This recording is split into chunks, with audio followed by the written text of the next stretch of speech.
अच्छा जी, हमें ये तो पता है कि पाकिस्तान में अरब डिशेस कुछ होती है ना, जैसे शवरमा हो गया, मंदी हो गई, ये सब कुछ वगैरह बहुत ही मेरा फेवरेट। क्या? कुनाफा और कुनाफा ऑफ कोर्स, ओह सो यम।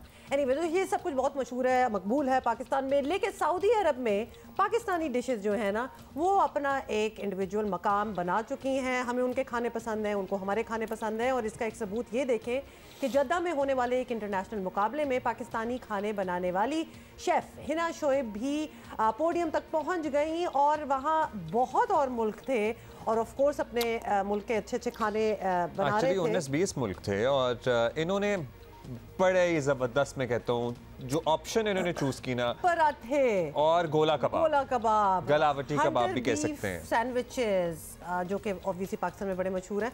तो बहुत कुछ इन्होंने बनाया। सो हम हिना से ही बात करते हैं। हिना, अस्सलाम वालेकुम, कैसी हैं? बहुत मुबारक हो आपको, आप पूरी दुनिया में पाकिस्तान का नाम रोशन कर रही हैं। ये हॉरिक का कंपटीशन हुआ इस मरतबा जिद्दा में, और आपने ना सिर्फ मुकाबले में हिस्सा लिया बल्कि आपने ज़बरदस्त परफॉर्मेंस भी दी, ब्रॉन्ज मेडल भी मिला आपको। सो ये आप प्रोफेशनली एज इन कॉम्पिटिशन्स में, क्योंकि मुझे आपके मेडल्स की तादाद देखकर लग रहा है कि आप काफ़ी बार इससे पहले भी कॉम्पिटिशन्स में जा चुकी हैं। जी, अस्सलाम वालेकुम पाकिस्तान। शुक्रिया जियो टीम मुझे कवरेज देने का। और अल्हम्दुलिल्लाह अल्लाह ताला का करम है कि उसने मुझे एक चांस दिया कि मैं अपने मुल्क के लिए कुछ कर सकूं माशाल्लाह। तो लास्ट ईयर भी मैंने पार्टिसिपेट किया था इंटरनेशनल लेवल पे फूड एक्स में। तो 2 कैटेगरीज में मैंने पार्टिसिपेट किया था माशाल्लाह। वहाँ पे भी मैंने ब्रॉन्ज मेडल लिए थे दोनों ही कैटेगरीज में। और इस साल माशाल्लाह मैंने अभी हॉरिका हुआ था रिसेंट लास्ट वीक, तो वहाँ पे भी मैंने 2 कैटेगरीज में पार्टिसिपेट किया था। और माशाल्लाह दोनों में ही पाकिस्तान के लिए 2 मैंने सिक्योर करे मेडल्स। ज़बरदस्त है ना। और हम वैसे ही खाने के बड़े शौकीन हैं, तो हमें बड़ा अच्छा लगता है कि कोई इस किस्म के कॉम्पिटिशन्स हों। एंड ऑफ कोर्स आप जीती हैं, which also means you are better than the rest. ये बताइएगा कि आपका ये शौक है या आपने प्रोफेशनली खाना बनाना सीखा है? थोड़ी सी अपनी बैकग्राउंड ज़रूर दीजिए। जी जी, खाना बनाने का समझें कि एक जुनून की हद तक जो है वो मुझे शौक़ है।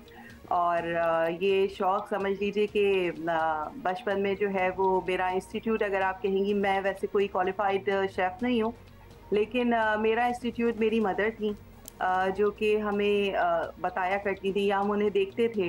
तो वहाँ से समझे कि एक स्टोरी क्रिएट होती है कि हम कुछ सीखते हैं और करते हैं। उसके बाद शादी के बाद जो है वो ससुराल में भी माशाल्लाह सब ने मुझे जो है वो बहुत अप्रिशिएट किया। तो और मेरे हस्बैंड ने माशाल्लाह, तो मेरे खाने सबको बहुत पसंद आते हैं। तो इस तरह बस समझे कि जर्नी होती रही। और फिर सारे यहाँ पे जद्दा में फ्रेंड्स ने, और आपको पता है कोविड में क्या सबके पेंडेमिक में हालात थे। बिल्कुल बिल्कुल, तो घरों में खाने ही बने हैं वैसे। उस वक्त में मेरी फ्रेंड्स वगैरह ने मुझे बहुत पुश किया कि तुबा आप बहुत अच्छे जो है वो खाने होते हैं। तस्वीरें देख देख के जो है ना वो हम लोगों को ग्रुप में जो है बहुत क्रेविंग होने लगती है रात के वक्त। तो फिर हम लोगों ने ये प्लान आउट किया कि थोड़ी सी मैंने केटरिंग शुरू करी।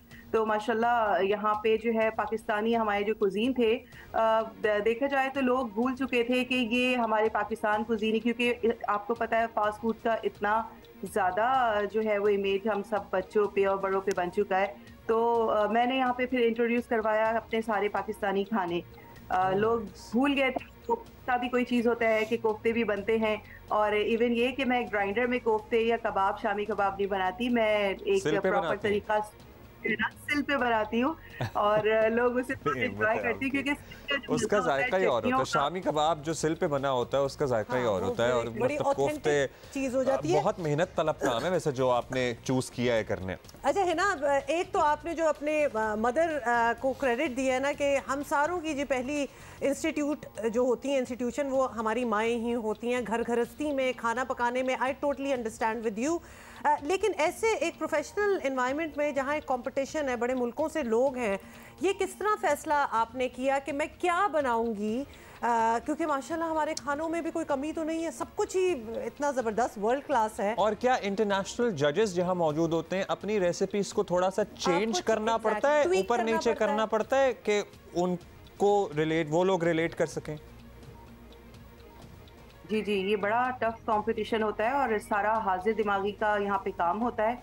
आपको बड़ी अपने माइंड को जो है वो बिल्कुल उस वक़्त हाज़िर रखना पड़ता है और जब हम लोग को ये सिलेक्शन करना पड़ता है कि किस कैटेगरी में आपको क्या चीज़ बनानी है, तो एक्चुअली इसका प्रोसेस ये होता है कि 45 मिनट्स होते हैं हम लोग के पास and within a 45 minutes you have to make 2 identical plates और उन 2 आइडेंटिकल प्लेट्स आपको एक जो है वो जजेस के लिए होती है जो वो टेस्ट करेंगे और the rest over for the display. तो मसला ये होता है कि आपको विद इन 45 मिनट वो जो मीट की कैटेगरी में आप जो बनाने जा रहे हैं वो आपको बिल्कुल तैयार जो है वो आपको प्लेट उधर वहाँ पे डिस्प्ले पे और जजेस के पास पहुँचानी होती है। तो इसके लिए आपको सिलेक्शन है ना, कोई प्रेपरेशन भी कर सकती हैं, मतलब प्रिपेयर्ड कोई चीज़ थोड़ा बहुत। मैं सोच रहा हूँ कि गलावटी कबाब में अगर आपने मीट टेंडराइजर डालना है या आपने कचरी डालनी है तो आप कीमे में या बोटी में 45 मिनट में तो हो नहीं सकता है सारा काम। 45 मिनट्स हमारे पाकिस्तानी खानों के लिए बिल्कुल घरेलू बातें शुरू हो गई हैं वैसे हमारे। नहीं, हमारा सारा देखिए सारा खेल मैंने आपको बताया ना कि दिमाग का होता है। तो लास्ट ईयर भी जो फूडेक्स हुआ था तो उसमें भी मेरे साथ ये हुआ था, एक इंसिडेंस हुआ था जो कि मैंने पहले भी बताया था मीडिया में कि और तो हुआ ये था कि मेरी जो है वो मशीन जो है ना वो जल गई थी और मेरी ब्लेंडर मशीन जो है वो जल गई थी क्योंकि आपको रॉ मीट लेके जाना होता है।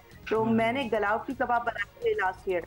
तो गलावटी कबाब के लिए आपको पता है कि मीट जो है वो आपका कीमा कितना बारीक होना चाहिए। तो वो मेरी मशीन आधा कीमा बारीक हुआ आधा नहीं हुआ, तो जो हो गया था मैंने उसे सेलेक्ट किया। अब द रेस्ट ओवर मुझे ये सोचना था कि मैंने चटनी कैसे बनानी है। तो अल्लाह का शुक्र कि मैं अपने साथ अपना हामन दस्ता लेके गई थी और मैंने जो उस पर चटनी बनाना शुरू करी तो जो लहसुन और अदरक और जो धनिया पुदीना मैंने उस पर कूटना किया शुरू किया था तो लोग बहुत इंस्पायर हुए थे इस चीज़ से भी। वहाँ पे अरब थे और डिफरेंट नेशन। बातों से तो वो इस चैलेंज का और अंदाजा हो गया कि बिल्कुल ही स्टार्टिंग फ्रॉम स्क्रैच वाला वहाँ बना के कर दिखाना होता है आपको। हाफ कुक करके नहीं लेके जा सकते। हाफ कुक वगैरह, वरना तो काफ़ी आसान हो जाए ज़िंदगी, है ना। बहुत खुशी हुई आपसे मिल के भी। जल्दी से बता दें कि या ये सिलसिला कॉम्पिटिशन्स में जाने का और पाकिस्तान का तो बड़ा नाम रोशन हो ही रहा है, ये चलता रहेगा इंशाल्लाह उल अज़ीम। और अभी तक मैंने ब्रॉन्ज मेडल लिए हैं इंशाल्लाह। जो अभी मैं अपने हाथ पे, क्योंकि मेरे पास कोई प्रोफेशनल डिग्री नहीं है, ये मैं सिर्फ अपने शौक को मद्देनज़र रखते हुए और खुद कुछ मीडिया से देखते हुए, आपको पता है आप मीडिया इतना बड़ा है कि आपको स्कोप वहाँ पे इतना कुछ मिल जाता है, तो वहाँ से बहुत कुछ सीखती हूँ और इस तरह से अल्हम्दुलिल्लाह करती हूँ। लेकिन इंशाल्लाह इन फ्यूचर कोशिश मेरी यही रहेगी कि पाकिस्तान के लिए सिल्वर या गोल्ड जो है वो सिक्योर कर सकूँ। और कराची आए तो प्लीज हमें कुछ अपने हाथों से बना के खिलाएं। Thank you Hina for being with us. We are always interested in food, so you no